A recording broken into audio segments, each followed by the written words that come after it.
नमस्ते, मैं रिवेश वदे। कल गुड़ी पाड़वा है, उसके लिए आपको खास शुभेच्छाएं। महाराष्ट्र में इसका बहुत बड़ा स्थान है और ये एक्चुअली हमारे पूरे हिंदुस्तान के लिए एक नया साल है। और महाराष्ट्र में खास इसलिए है क्योंकि महाराष्ट्र में एक गुड़ी मनाते हैं। गुड़ी मतलब एक दंड होता है और उस दंड के ऊपर एक नया सा वस्त्र लगाते हैं और हर एक घर घर में आपको दिखाई देगा पूरे महाराष्ट्र में। ये सारा का सारा नाद योगा और क्रिया योगा को रिप्रेजेंट करता है।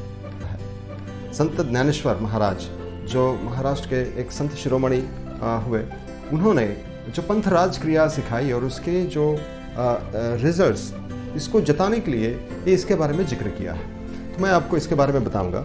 ज्ञानेश्वरी जो है इसका 18th चैप्टर अगर आप खोलेंगे, श्लोक नंबर 33, उसमें हम अगर देखते हैं कि एक जो उनकी ओवी है, इंद्रिया विषयाचिया गाठे अपैसा सुटते खिरेटे मन मायेच्या पोटे रिगते दाहे अधोर्ध्व गुढे काढे प्राण नावाची पेंडे बांधो निघाले उडे मध्यमे माझे संकल्प विकल्पांचे लुगडे सांडूनी मन उघडे बुद्धि मागले खड़े उगीच बैसे।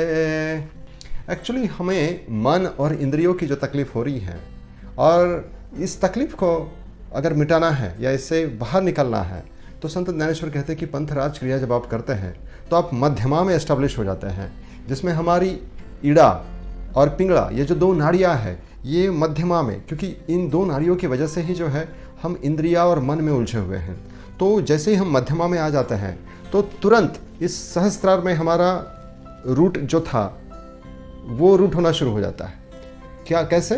तो कहते हैं कि बेसिकली संकल्प विकल्पांचे लुगड़े, मतलब संकल्प विकल्प का जो वस्त्र है, जो सुंदर सा है, वो बाहर निकल आता है। उसी में कटु नीम के पत्ते भी हैं और उसी में शुगर भी है, तो ये सारा का सारा बाहर आ जाता है।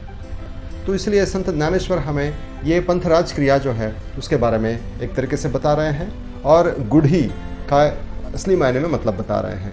Thank you very much. Lots of love to you.